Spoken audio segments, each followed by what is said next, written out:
କେଉଁ ବଗିଚାରୁ ମଣିଷ ଆନନ୍ଦ ପାଏ ଯେ ସେ ଏଭଳି ଆନନ୍ଦ ପାଏ ଯେ ତା ଜୀବନଟି ହିଁ ଆନନ୍ଦମୟ ଉଠେ।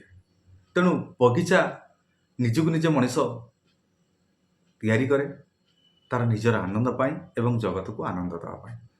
ସେ ଏଭଳି ଏକ ବଗିଚା ଯେଉଁ ବଗିଚାରେ ହିଁ କେତେବେଳେ ଅଶାନ୍ତି ନଥାଏ, ଦୁଃଖ ନଥାଏ, କଷ୍ଟ ନଥାଏ, ସଦାସର୍ବଦା ହିଁ ଆନନ୍ଦ ଥାଏ। ଆପଣ ଜାଣିଛନ୍ତି ଯେ ପରମାତ୍ମା ହିଁ କେବଳ ଆନନ୍ଦଦାୟକ, ଆଉ ସଂସାରରେ ସବୁ ଅଳ୍ପ ଦିନ ପାଇଁ।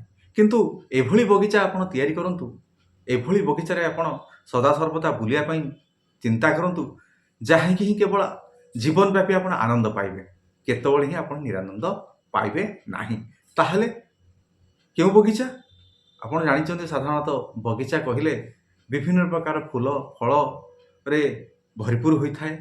ମଣିଷମାନେ ହିଁ କ'ଣ କରିଥାନ୍ତି ନା ନିଜର ଘର ପାଖରେ ହେଉ ବା ବିଭିନ୍ନ ଜାଗାରେ ବଗିଚା ହିଁ ସୃଷ୍ଟି କରିଥାନ୍ତି ପରିବେଶକୁ ଶାନ୍ତିରେ ରଖିବା ପାଇଁ ଏବଂ ନିଜେ ଶାନ୍ତି ରହିବା ପାଇଁ। କିନ୍ତୁ ଏଭଳି ବଗିଚା ଯଦି ମଣିଷଟିଏ ତାର ଜ୍ଞାନ ଚକ୍ଷୁ ବଳରେ ବା ଜ୍ଞାନ ବଳରେ ସେ ଜାଣିପାରିଲା ବା ଦେଖିପାରିଲା, ନିଶ୍ଚିତ ଭାବରେ ହିଁ ସେ ବଗିଚା ସେ ନିଜେ ହିଁ ତିଆରି କରିବାକୁ ଆରମ୍ଭ କରିବ। କ'ଣ ସେ ବଗିଚା?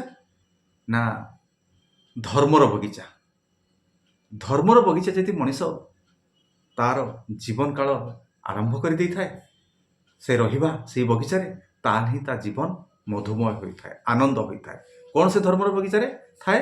ନା ସତ୍ ଥାଏ, ପରମାତ୍ମାଙ୍କର କୃପା ଥାଏ ଏବଂ ପରମାତ୍ମାଙ୍କର ସବୁକିଛି ଭରପୁର ହେଇଥାଏ। କାରଣ ଯେଉଁଠାରେ ସତ୍ୟ, ଯେଉଁଠାରେ ଜପ, ଯେଉଁଠାରେ ତପ ଏବଂ ଯେଉଁଠାରେ ହିଁ ଦାନ ବା ତ୍ୟାଗ ଥାଏ, ସେଇଠାରେ ହିଁ ପରମାତ୍ମା ଆବିର୍ଭାବ ହୋଇଯାଇଥାନ୍ତି।